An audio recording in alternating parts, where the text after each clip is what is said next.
Admissions पे mouse लेके जाते हैं, सबसे पहला ऑप्शन है इंक्वायरीज़ का।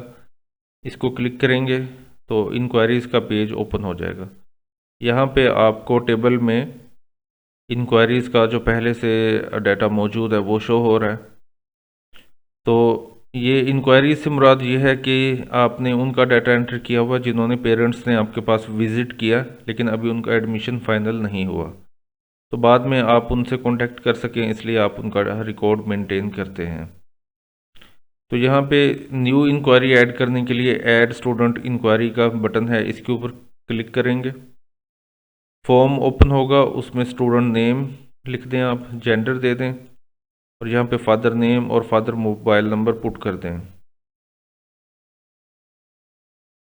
उसके बाद आपने ऑफिस इंफॉर्मेशन में कैंपस, क्लास और सेक्शन, कोई भी सेक्शन दे दें, पहला सेक्शन दे दें। ग्रुप सेशन के साथ फी शेड्यूल भी दे देना है। सेव एंड गो बैक पे क्लिक करेंगे। सेव एंड ऐड न्यू करके नया फॉर्म आप लोड कर सकते हैं। Save and create fee plan, आमतौर पे फी प्लान क्रिएट नहीं होता इंक्वायरी के टाइम पे। तो आप यहाँ से फिर 1 बाई 1 करके स्टूडेंट वाइज भी डाटा पुट कर सकते हैं। अदरवाइज़ हम वापस आते हैं इंक्वायरीज़ वाले पेज पे और यहाँ पे नेक्स्ट बटन है add family inquiry. Family inquiry का मतलब है कि जैसे कोई फैमिली आती है, उसके साथ 2 3 4 स्टूडेंट होते हैं, तो बजाय इसके कि आप वो 2 3 4 गो में जाके वो डाटा एंटर करें, तो आप एक ही इंटरफेस पे फैमिली वाइज भी इंक्वायरी ऐड कर सकते हैं। यहाँ पे आप फादर नेम लिख दें और मोबाइल नंबर लिख लें और यहाँ पे कितने स्टूडेंट हैं, नंबर ऑफ़ स्टूडेंट अगर 2 हैं तो आप 2 लिखेंगे, तो नीचे फॉर्म ओपन हो जाएगा 2 स्टूडेंट के लिए। तो स्टूडेंट नेम लिखें, जेंडर अगर फीमेल है तो चेंज कर दें और यहाँ से आपने कैंपस देना है, क्लास देनी है, फी शेड्यूल देना है। दूसरे स्टूडेंट का नेम लिखेंगे, कैंपस, क्लास, फी शेड्यूल दे के, और आपने यहाँ पे फादर नेम दे देना है और मोबाइल नंबर पुट कर देना है। सेव एंड गो बैक पे क्लिक करेंगे तो ये डाटा सेव हो जाएगा। तो ये 2 स्टूडेंट जो हैं यहाँ पे आपको नज़र आ रहे हैं।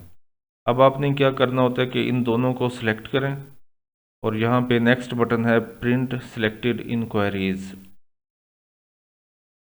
इस पे क्लिक करेंगे तो इस तरह से उनका डाटा आ जाएगा और जो आपने फी शेड्यूल असाइन किया है उसमें जो जो पर्टिकुलर्स हैं, उनकी अमाउंट और उनका टोटल जो बनता है वो ऑटोमेटिकली आ रहा है। यानी कि इदारा at the time of admission जो फ़ी लेता है, चार्ज करता है, तो वो यहाँ पे बन के आ जाएगी।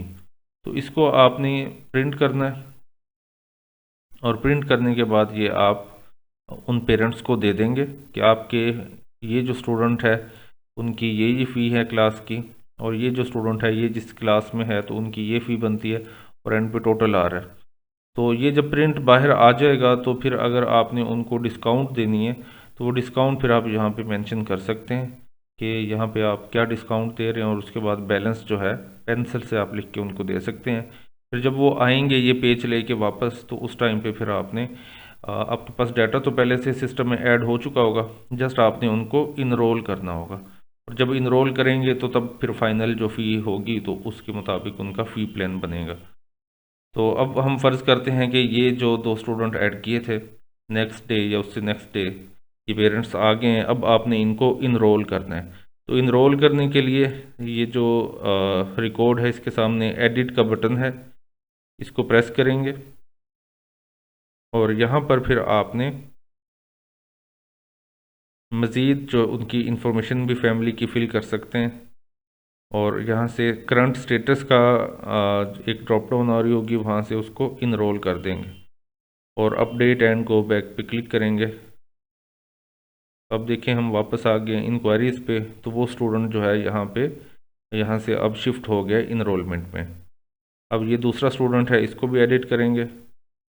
मज़ीद कोई इन्फॉर्मेशन फिल करना चाहते हैं तो वो आप कर दें, इसका स्टेटस भी इनरोल कर देंगे। अपडेट एंड गो बैक पे क्लिक करेंगे तो ये भी इंक्वायरीज़ में से ख़त्म हो गया। अब ये हमें कहाँ मिलेगा, यहाँ इंक्वायरीज़ में से रिमूव हो गया और इनरोलमेंट के इंटरफेस पे हमें मिलेगा। तो अब हम क्या करेंगे, जो भी फ़ी डिसाइड हुई है फ़ी प्लान पे क्लिक करें और उनकी जो एडमिशन फ़ी है, ट्यूशन फ़ी है, वो यहाँ से आप क्रिएट करेंगे। तो अभी तक के लिए हमने इंक्वायरीज़ को ऐड किया है और फिर इंक्वायरीज़ को इनरोल किया है। Thank you.